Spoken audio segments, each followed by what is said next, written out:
So this has got to be one of my most requested videos, is about my umbilical hernia that I got. So about 2 years ago, I posted a video about my umbilical hernia and the details about it.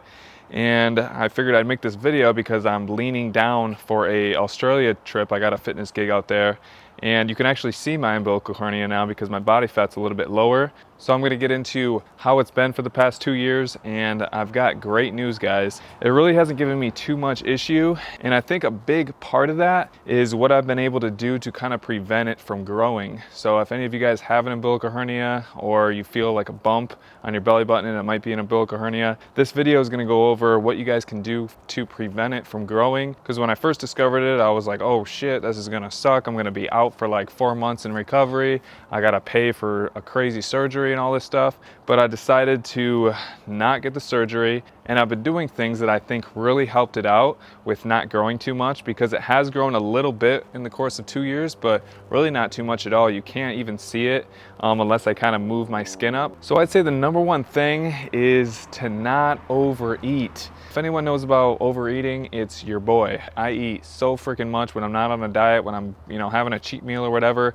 I could take it overboard. I can have 5, 6, 7,000 calories in one meal. And that's one of the few times where I actually do feel pain in my umbilical hernia, is right after a huge meal. Another thing is my hot yoga that I do. I've been doing hot yoga for once a week. And this is kind of stretching and hot yoga. Both can help out your umbilical hernia. But the good thing about hot yoga is when your body gets extremely warm, it kind of relaxes that fascia tissue that has been torn. So therefore, you can go through all these different yoga poses and stretching. I really think there's a lot of benefit to warming up that fascia tissue and making it flexible, so that when you're doing, your daily activities, or maybe you're working out a lot, your fascia tissue is used to kind of stretching out and you won't tear it anymore. So hot yoga, highly recommend it. And you guys can just do normal stretches, but I would suggest warming up. Just don't go into crazy stretches right away, because you can actually make your umbilical hernia worse if you're going right into a stretch of the abdominal region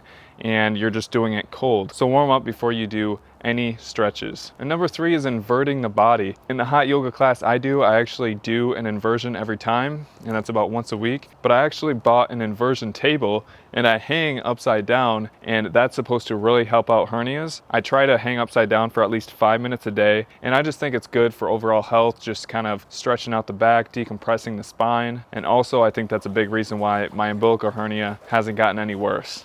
And my last tip has to do with a belt.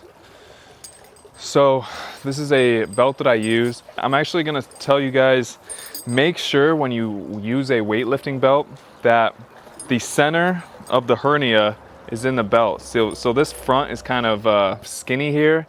And I just feel if you get the hernia on this edge right here and you got it super tight and you're doing squats or something like that, it can actually make your hernia worse, because this edge right here could push into your fascia tissue as you're pressing out and could rip some of your fascia tissue and make your hernia worse. So if you guys weight lift a lot, don't tighten it up quite as tight as you would normally. Tighten it up, tight, but don't have it super tight and don't have the edge on your hernia, okay? Now, I'm no doctor or anything like this, but it's just common sense to me that this edge right here could kind of screw up your hernia if you have the belt super tight and you're lifting a lot of weights and putting a lot of pressure out through your abdominals. And maybe get one of those belts that are thicker right here, just so that you're not getting the edge on that umbilical hernia.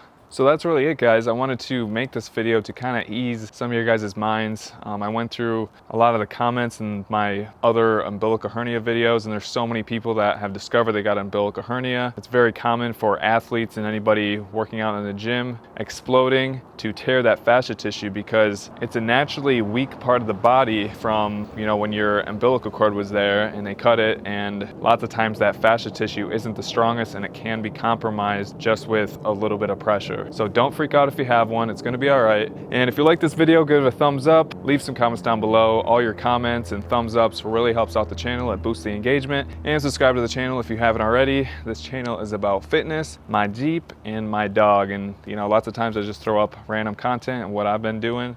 And speaking of that, I'm going to Australia next week. Super excited, I've never been to Australia. I got a fitness gig out there, so it's gonna be mostly a work trip, but cannot wait for it. I'm gonna try to vlog the entire trip. I'm going with Ironic Swimwear, so I'm going to be doing another photo shoot for those guys. Be on the lookout for a vlog that I do in Australia, and I'll see you guys next time.